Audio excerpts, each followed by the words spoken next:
Hello everyone, আসসালামু আলাইকুম। Lifestyle cook and ব্লগে সবাইকে ওয়েলকাম জানাচ্ছি। আজকে আপনাদের সাথে শেয়ার করব শাপলার ডাঁটার বড়া বা পাকোড়া রেসিপি। আশা করি রেসিপিটি ভালো লাগবে। ভিডিওটি দেখার শুরুতে একটি লাইক দিয়ে দিন, আর যারা এখন আমার চ্যানেলটি সাবস্ক্রাইব করেনি প্লিজ সাবস্ক্রাইব করে দিবেন।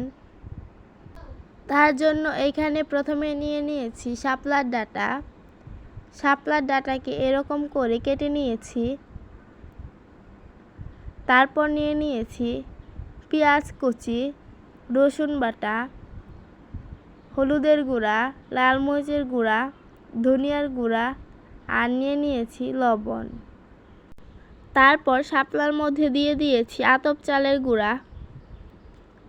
আতপ চালের গুঁড়া দেওয়া হয়ে গেলে দিয়ে দিয়েছি সব মশলাগুলো। দিয়ে দিয়েছি ধনিয়ার গুঁড়া, লাল মরিচের গুঁড়া, হলুদের গুঁড়া, জিরার গুঁড়া আর লবণ। তারপর দিয়ে দিয়েছি রসুন বাটা আর পেঁয়াজ কুচি। এগুলো দেওয়ার পর একটি চামচ দিয়ে এগুলোকে ভালো করে মিশিয়ে নিচ্ছি।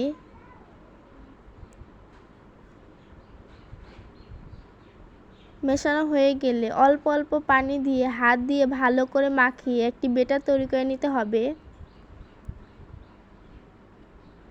ভালো করে হাত দিয়ে মাখিয়ে একটি ব্যাটার তৈরি করে নিয়েছি।